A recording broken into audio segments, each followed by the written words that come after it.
Very good morning students, welcome back to my channel which is वामी biology with me यानी मीनाक्षी के साथ।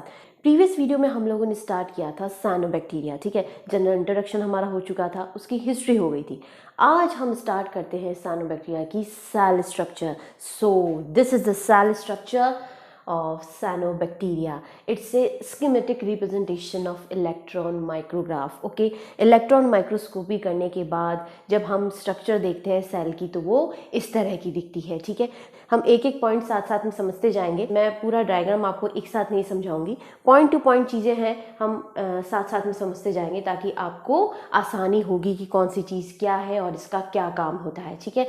सो हम स्टार्ट करते हैं हमारा सेल स्ट्रक्चर से। ओके, साइनोबैक्टीरिया सेल्स जो है वो कैसे मिलती है कि singly enclose within a mucilaginous envelope. कुछ ऐसी स्पीसीज है साइनोबैक्टीरिया की जिसके अंदर जो सेल है वो यूनिसेलुलर फॉर्म में मिलती है, यानी सिंगल मिलती है, जो एक म्यूसिलीजिनियस कवरिंग होती है जिसके अंदर कवर्ड रहती है, ठीक है। उसका एग्जाम्पल है हमारे पास में ग्लियोकैस्पा और माइक्रोसिस्टिक। ये दोनों एग्जाम्पल है जिसके अंदर यूनिसेलुलर फॉर्म में साइनोबैक्टीरियल सेल होती है, ओके, और एनक्लोज रहती है एक म्यूसिलीजिनियस शीट में, ठीक है।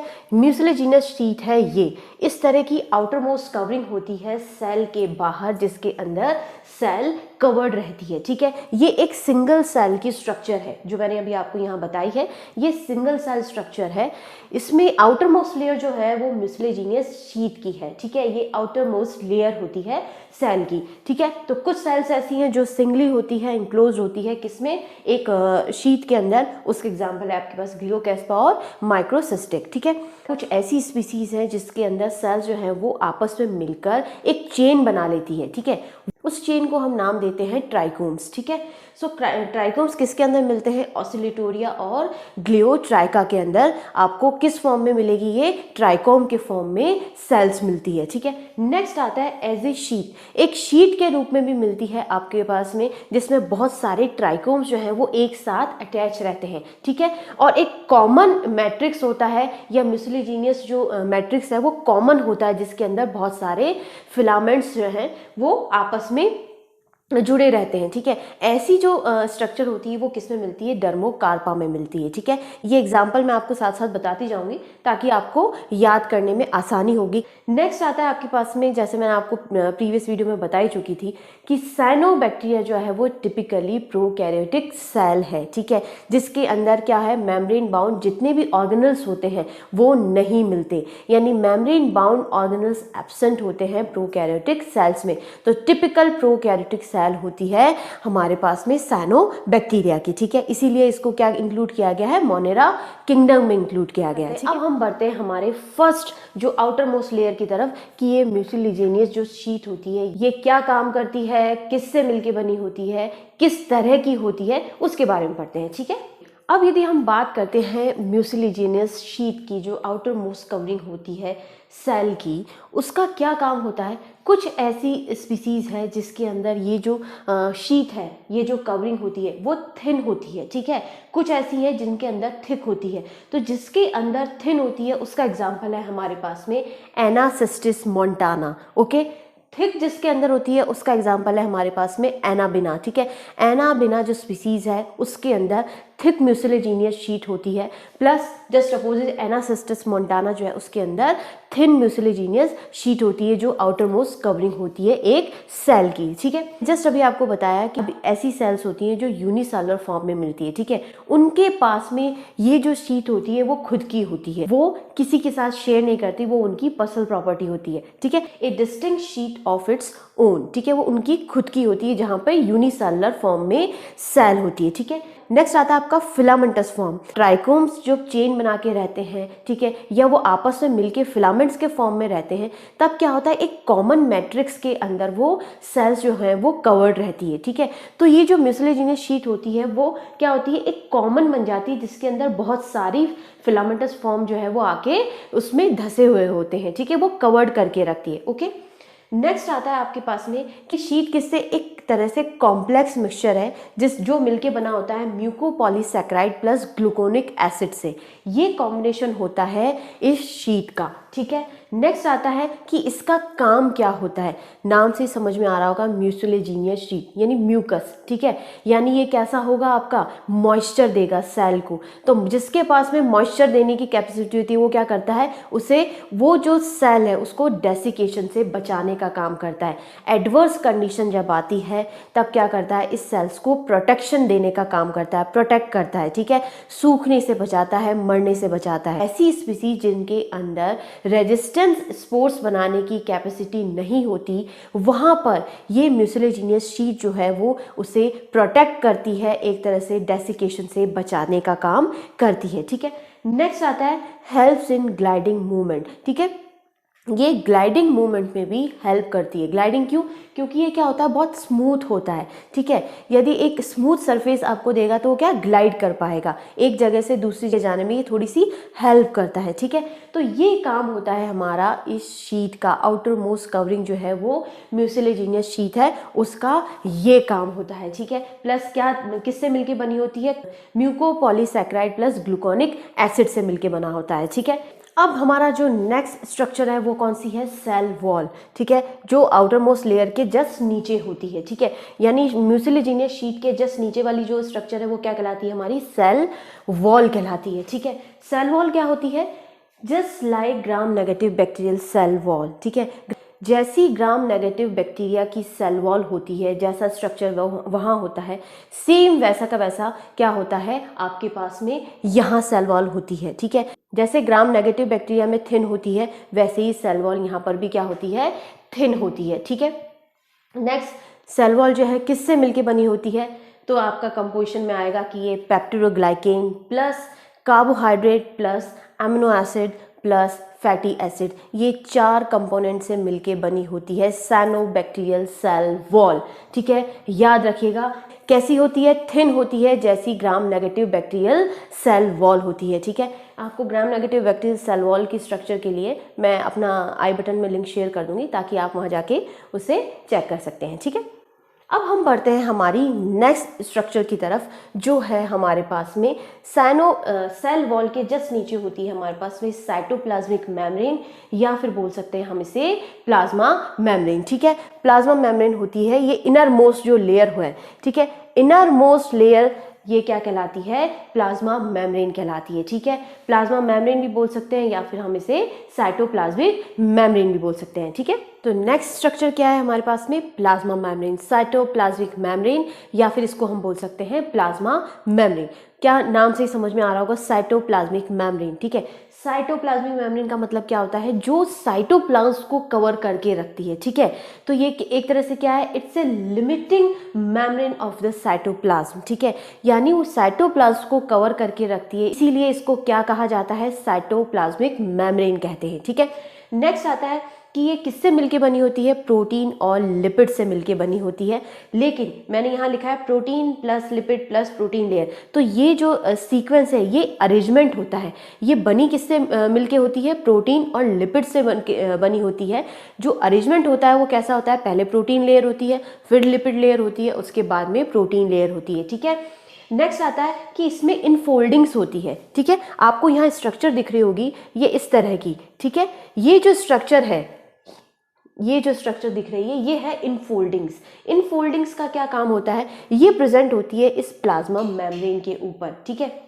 इनफोल्डिंग्स का क्या काम होता है कि give rise to new pigment containing thylakoids, ठीक है। थाइलेकॉइड्स जो हैं उनके लिए या उनको बनने की क्या करती है, जगह देती है, ठीक है, उनको बनाने में हेल्प करती है, ठीक है। नेक्स्ट स्ट्रक्चर आती है हमारे पास में क्रोमेटोप्लाज्म, मोस्ट इंपॉर्टेंट स्ट्रक्चर होती है, ठीक है। साइनोबैक्टीरिया को इसी वजह से क्या कहा जाता है, फोटोसिंथेटिक प्रोकैरियोट कहा जाता है, ठीक है। साइटोप्लाज्म के अंदर जो पिगमेंटेड पोर्शन होता है वो क्या कहलाता है, हमारे पास क्रोमेटोप्लाज्म कहलाता है, ठीक है। ये पूरी जो सेल है इसके अंदर क्या है, साइटोप्लाज्म है, ठीक है। इस साइटोप्लाज्म के अंदर जो पिगमेंटेड पोर्शन है वो क्या कहलाता है, क्रोमेटोप्लाज्म कहलाता है, ठीक है। क्रोमेटोप्लाज्म जो है क्या है कि it's a peripheral pigmented portion of the cytoplasm, ठीक है। स्ट्रक्चर कैसी होती है, रेटिकुलेट होता है, एल्वुलर होता है और होमोजीनस स्ट्रक्चर होती है, ओके। नेक्स्ट आता है presence of flatten vesicular structure, ठीक है।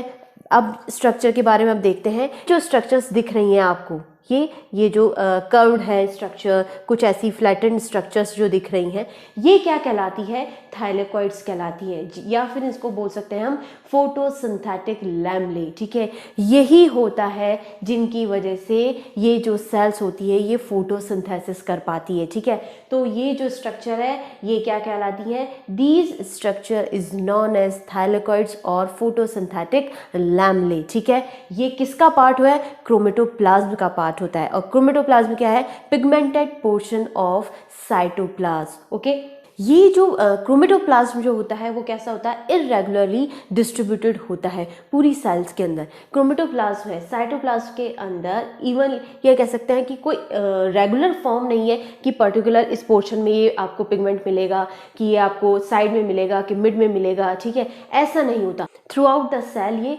आपका इरेगुलरली डिस्ट्रीब्यूट रहता है क्रोमेटोप्लाज्म। ठीक है, लैमेले फॉर्म एक क्लोज फ्लैटेंड सैक। ठीक है, ये जो लैमेला है, ये लैमेले क्या करती है? एक फ्लैटेंड सैक की स्ट्रक्चर बनाती है। यानी ये आपको दिख रहा होगा कि ये ऊपर से या नीचे से, यानी पूरी तरफ से क्या है? एक क्लोज स्ट्रक्चर बनाती है। ठीक है, इस तरह की जो स्ट्रक्चर होती है उसके अंदर क्या होता है? पिगमेंट्स रहते हैं। ठीक है, या पिगमेंट्स क्या है वो स्टोर करके रखते हैं। ठीक है, कौन से पिगमेंट्स होते हैं? फर्स्ट होता है आपका पास क्लोरोफिल ए, सेकेंड है कैरोटीनॉइड्स और फाइकोबिली प्रोटीन्स। फाइकोबिली प्रोटीन्स भी 3 तरह के होते हैं जो इस लैमेला के अंदर, ये जो सैक है, जो ये थैला बनाया है, ये जो कवर्ड स्ट्रक्चर है, उसके अंदर रहते हैं। कितने फाइकोबिलिन प्रोटीन्स होते हैं? 3। फर्स्ट है सी फाइकोसाइनिन, सेकंड होता है एलो फाइकोसाइनिन, थर्ड होता है सी फाइकोइरिथ्रिन। ठीक है, यानी कुल मिला के ये 3 तरह के आपके पास में पिगमेंट्स होते हैं जो इस लैमेला के अंदर रहते हैं या स्टोर होते हैं। ओके, नेक्स्ट आता है ये जो लैमेला है ये क्या काम करती है? एक तरह से ये सेलुलर रेस्पिरेशन की साइट है, या फिर हम इसको ऐसे बोल सकते हैं कि लैमेला जो है वो कंसिडर किया जाता है as a site of cellular respiration. ठीक है, इसीलिए इसको क्या बोल सकते हैं हम? फोटोसिंथेटिक रेस्पिरेटरी मेम्ब्रेन बोलते हैं। ठीक है, कि ये फोटोसिंथेटिक रेस्पिरेटरी मेम्ब्रेन है जो सेलुलर रेस्पिरेशन के लिए रेस्पॉन्सिबल है, या फिर बोल सकते हैं ये एक तरह से साइट है और सेलुलर रेस्पिरेशन के लिए। ठीक है, ये लैमेला होती है, या लैमेला को हम क्या बोलते हैं? थाइलेकॉइड बोलते हैं। ठीक है, फोटोसिंथेटिक लैमेला या फिर थाइलेकॉइड। ओके, ये जो स्ट्रक्चर्स दिख रही हैं आपको ये हर जगह फैली हुई है। उसके बाद में क्रोमेटोप्लाज्म के अंदर, जैसे मैंने आपको बताया कि टिपिकल प्रोकैरियोटिक सेल होती है साइनोबैक्टीरियल, तो टिपिकल प्रोकैरियोटिक है, इसके अंदर क्या होगा कि Golgi apparatus, mitochondria, endoplasmic reticulum और मेम्ब्रेन ब्राउन जो प्लास्टिड्स होते हैं वो एब्सेंट होते हैं, वो इनमें नहीं होते हैं। जो सेलुलर रेस्पिरेशन के लिए माइटोकॉन्ड्रिया रिस्पॉन्सिबल होता है किसी भी सेल के लिए, लेकिन यहाँ पे कौन रिस्पॉन्सिबल है? या वो माइटोकॉन्ड्रिया जो है वो साइट प्रोवाइड करता है रेस्पिरेशन के लिए, सेलुलर रेस्पिरेशन के लिए, लेकिन साइनोबैक्टीरिया के अंदर कौन करता है सेलुलर रेस्पिरेशन के लिए? लैमेले काम करती है। ये जो थाइलेकॉइड्स होते हैं ये काम करते हैं। ठीक है, नेक्स्ट आता है कि ये जो क्रोमेटोप्लाज्म होते हैं इनके अंदर प्रोटीन ग्रेनुअल्स होते हैं, गैस वैक्यूल्स होती है, प्लस ऑयल वैक्यूल्स होती हैं। ठीक है, ये जो स्ट्रक्चर है, ये छोटा स्ट्रक्चर दिख रहा होगा आपको, ये स्ट्रक्चर जो है वो गैस वैक्यूल्स होती हैं। ठीक है, ये इस तरह की छोटी छोटी ग्रेनुअल्स दिख रही हैं, इनको कहा जाता है अल्फा ग्रेनुअल्स। ठीक है, प्रोटीन ग्रेनुअल्स होती हैं, गैस, ठीक है, ऑयल ग्रेनुअल्स होती हैं। ये बिखरी भी रहती हैं, ऐसा नहीं है कि इसके अंदर पैक है, ये बिखरी भी रहती हैं, ग्रेनुअल्स होती हैं पूरे क्रोमेटोप्लाज्म के अंदर, गैस वैक्यूल्स होती हैं, ऑयल वैक्यूल्स होती हैं। ठीक है, नेक्स्ट आता है आपके पास में पॉलीहेड्रल बॉडीज। ये आपको स्ट्रक्चर दिख रही होगी, ये जो स्ट्रक्चर है ये पॉलीहेड्रल बॉडीज इनको नाम दिया जाता है। एक तरह से ये कार्बोक्सीसोम होते हैं। कार्बोक्सीसोम का मतलब क्या होता है कि ये कार्बन डाइऑक्साइड फिक्सिंग एंजाइम जो है उसको स्टोर करके रखते हैं। ठीक है, CO2 फिक्सिंग एंजाइम को स्टोर करने का काम करती हैं ये पॉलीहेड्रल बॉडीज। ठीक है, वो एंजाइम कौन सा होता है? राइबोलोज 1,5 बाइफॉस्फेट कार्बोक्सिलेज। ठीक है, इस एंजाइम के बारे में हम जब फोटोसिंथेसिस पढ़ेंगे तब अच्छे से समझ में आएगा, लेकिन आप याद रखिएगा कि ये CO2 फिक्सिंग एंजाइम है जिसका नाम होता है राइबोलोज 1,5 बाइफॉस्फेट कार्बोक्सिलेज। ठीक है, उसको स्टोर करने का काम करती है ये पॉलीहेड्रल बॉडीज, जिनको क्या कंसिडर किया जाता है, ये एक टर्म नाम दिया जाता है कि ये कार्बोक्सीसोम्स है। ठीक है, क्रोमेटोप्लाज्म के अंदर क्या होता है, कुछ पॉलीफॉस्फेट बॉडीज भी होती है। ठीक है, ये पॉलीफॉस्फेट बॉडीज जो होती है वो क्या काम करती है? इन्हें नाम दिया जाता है वॉलीटिन ग्रेनुअल्स, इनको वॉलीटिन ग्रेनुअल्स भी बोला जाता है। इनका काम होता है ये फॉस्फेट को स्टोर करके रखती है। ठीक है,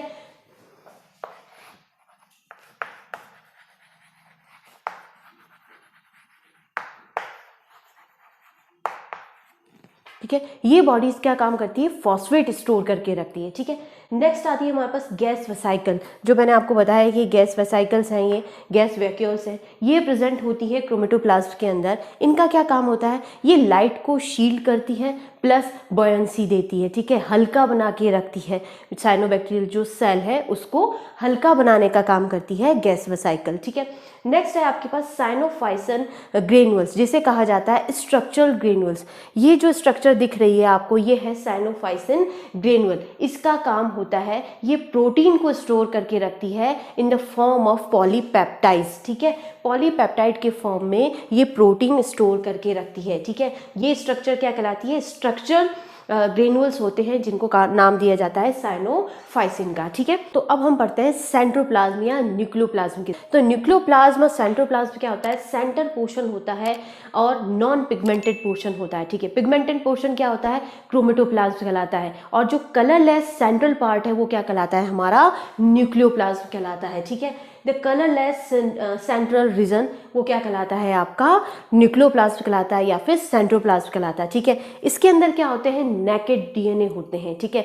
हिस्टोन प्रोटीन से बाइंड नहीं होते, इसलिए ऐसे जो डीएनए होते हैं वो क्या कहलाते हैं, नेकेड डीएनए कहलाते हैं। और नेकेड डीएनए किस में प्रेजेंट होते हैं, न्यूक्लियोप्लाज्म में प्रेजेंट होते हैं, ठीक है। ये थी हमारी साइनोबैक्टीरियल सेल की स्ट्रक्चर, ठीक है, कि म्यूसिलेजिनियस शीट होती है, सेल वॉल होती है, प्लाज्मा मेम्ब्रेन है, क्रोमेटोप्लाज्म है, सेंट्रोप्लाज्म है, ठीक है। ये सब क्या कराती हैं, ये सब मिलके क्या बनाती है, एक साइनोबैक्टीरियल सेल बनाती है, ठीक है।